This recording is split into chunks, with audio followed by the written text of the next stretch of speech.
हाँ प्रिय विद्यार्थियों, ये देखेंगे कक्षा 11 गणित NCERT, ये एक्सरसाइज 13.2 अवकलज है। ये अवकलज को हम डेरिवेटिव्स कहते हैं। अवकलज जो होता है वो डेरिवेटिव्स से होता है। अवकलज को अवकलन भी कहते हैं।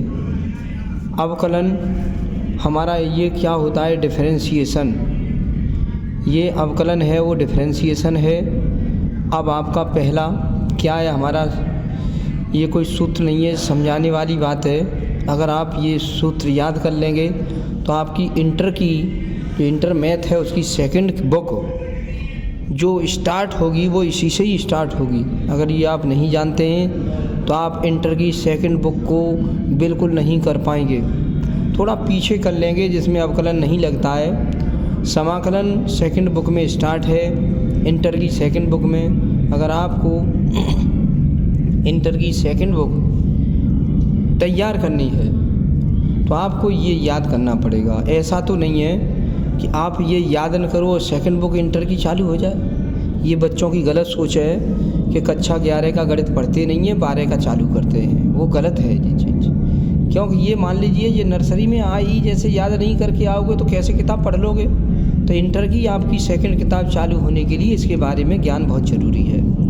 x के सापेक्ष अवकलन होता है d/dx, y के सापेक्ष अवकलन होगा dy/dx, थीटा के सापेक्ष अवकलन होगा d/dx d थीटा। ये x के सापेक्ष d/dx, y के सापेक्ष d/dy, थीटा के सापेक्ष d/d थीटा, t के सापेक्ष अवकलन होगा d/dt। जिसके सापेक्ष हो वो नीचे होता है। वैसे तो d/dx बोलते हैं, इसे d/dy बोलते हैं, d/d थीटा बोलते हैं, d/dt बोलते हैं। लेकिन अध्यापक लोग और छात्र वो है d/dx कह देते हैं, d/dy, d/d थीटा, d/dt कह देते हैं। t के सापेक्ष तो d/dt नीचे आएगा, x के सापेक्ष तो d/dx नीचे आएगा, y के सापेक्ष अवकलन तो d/dy नीचे आएगा, थीटा के सापेक्ष अवकलन d/d थीटा नीचे आएगा, t के सापेक्ष अवकलन d/dt नीचे आएगा, डॉट डॉट डॉट आदि। अब देखेंगे कोई फलन f(x) है। अगर इसका हम अवकलन करना चाहें तो f' भी कह देते हैं, f' होता है। तीसरा क्या है, प्रथम सिद्धांत से f(x) का अवकलन तो ये होता है f' इक्वल, ये अवकलन है f' जैसे f(x) का अवकलन f' है तो f' equal limit h tends to 0 f(x + h - f(x/h)। ये फॉर्मूला याद करना पड़ेगा, लेकिन ये इंटर में नहीं आता है। मान लीजिए प्रथम सिद्धांत से अगर आता है, इंटर में नहीं आता ये, लेकिन आप सीख लो। प्रथम सिद्धांत से f(x) का अवकलन होता है f' equal limit h tends to 0 f(x + h - f(x/h)। जहाँ f(x) क्या है, ये वाला पद f(x) क्या है, दिया हुआ कोई फलन है। f(x + h) क्या है, x के मान में h की वृद्धि कर देते हैं, तो एक फलन के x के मान में h की वृद्धि कर देते हैं, f(x + h) हो जाता है। इसमें x की जगह x + h कर देते हैं। और जहाँ h क्या है, h कोई अत्यंत सूक्ष्म राशि है, बहुत सूक्ष्म राशि, अत्यंत सूक्ष्म राशि। अब फॉर्मूला यहाँ से देखेंगे 4। ये फॉर्मूला अब इम्पोर्टेंट आ रहे हैं, इंटर में यही लगते हैं। d/dx या ddx of x to the power n, ddx of x to the power n, ऐसे बोला जाता है ddx of x to the power n। वैसे जल्दी में बोल देते हैं d/dx x पे पावर n। इसका सूत्र होता है पावर आगे आती है ऊपर एक कम हो जाता है, पावर आगे ऊपर एक कम। e to the power x का अवकलन x के सापेक्ष e to the power x का अवकलन e to the power x होता है। d/dx sin x का अवकलन क्या है, cos x, cos x का अवकलन minus sin x, tan x का अवकलन sec square x, cot x का अवकलन minus cosec square x, sec x का अवकलन sec x tan x, cosec x का अवकलन minus cosec x cot x, x का अवकलन। अच्छा, यहाँ तक हम बता दें, ये आपका साइन से लेकर के कोसेक तक जो भी अवकलन करना है, देखो इसमें सी है, इसमें सी है, इसमें सी है, 3 जगह सी दिखाई दे रही है, कॉस, कॉट, कोसेक। तो सी जब आती है वो समझ लो वो माइनस होता है, माइनस माइनस माइनस। जिस सी आ जाए अवकलन करने के लिए, कोसेक कॉस में सी आ गया, कोट में भी सी आ गया, कोसेक में भी सी आ गया, तो इसका हमारा अवकलन नेगेटिव होगा, ये याद कर लो।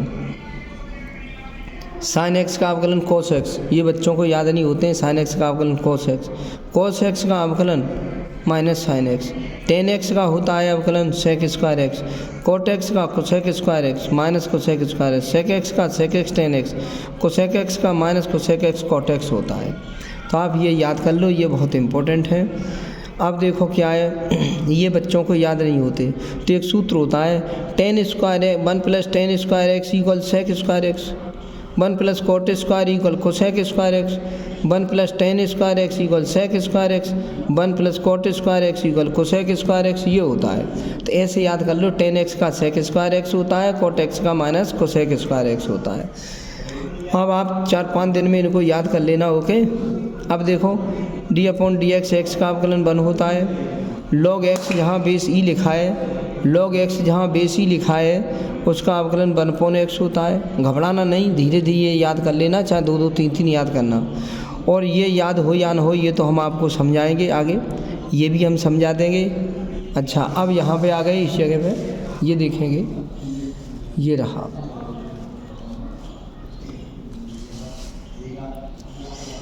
D upon d x 1 upon x का अवकलन माइनस 1 अपॉन एक्स स्क्वायर होता है। D upon d x root x का अवकलन 1 अपॉन 2 अंडर रूट एक्स होता है। ये अंडर रूट एक्स वाली संख्या 1 अपॉन 2 अंडर रूट में नीचे आ जाती है। और ये फर्स्ट सेकंड गुणनफल का कोई सूत्र है, पहला फलन दूसरा फलन है, तो इनके गुणनफल का सूत्र क्या होगा, पहला फलन जैसा तैसा दूसरे का अवकलन प्लस दूसरा फलन जैसा का तैसा इंटू पहले का अवकलन, पहला फलन जैसा का तैसा दूसरे का अवकलन प्लस दूसरा फलन जैसा तैसा इंटू पहले का अवकलन। अब अंश हर का अवकलन क्या होता है, हर इंटू अंश का अवकलन माइनस अंश इंटू हर का अवकलन बट्टे हर का स्क्वायर। इनको रटना शुरू करो। वैसे भी अगर काम कोई प्रारंभ करे तो क्या कहता है, हर हर महादेव, हर हर महादेव, हर पहले आएगा हर, हर हर महादेव, हर इंटू अंश का अवकलन माइनस अंश इंटू हर का अवकलन बट्टे हर का स्क्वायर, ये होता है। 20 क्या है, डी अपॉन डी एक्स कोई अचर राशि हो, अचर राशि उसका अवकलन 0 होता है। अचर राशि क्या होती है, वह राशि जिसमें न तो x हो और न y हो, वह अचर राशि कहलाती है। जैसे 2 है, 5 है, -7 है, 2 है, 2 भी है, इसमें x और y बिल्कुल नहीं दिखाई दे रहा है। ऐसे डी अपॉन डी एक्स हम 2 का अवकलन करना चाहें तो 0 हो गया, -7 का करें तो 0 हो गया, 2a का अवकलन करें तो 0 हो गया।